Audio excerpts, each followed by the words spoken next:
Alright, so magandang araw muli sa inyong lahat mga ka-maestro. Ayan, so nagbabalik na naman tayo ngayon para dito sa ating panibagong video.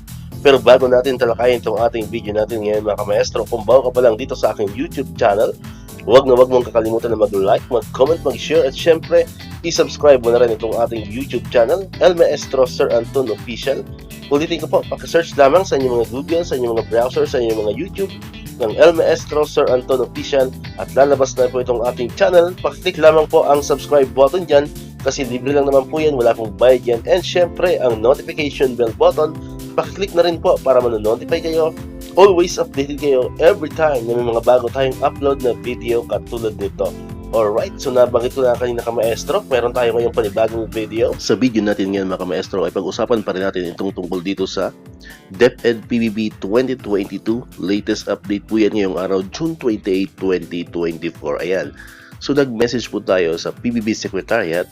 Ayan, so medyo matagal na po yung message natin. Sabi natin dyan, good day po, just want to ask the status po ng PBB 2022 ng DepEd Teachers. Mabuhay po and salamat. Ayan, so ngayon lamang po tayo nasagot ng PBB Secretariat at ang sagot po nila ay for fiscal year 2022 validation is still ongoing. Ayan, so far po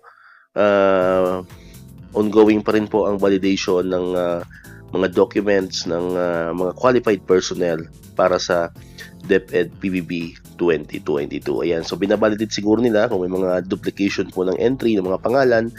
Ayan, and wala pa pong malinaw na date sa ngayon kasi nga ongoing pa rin yung validation.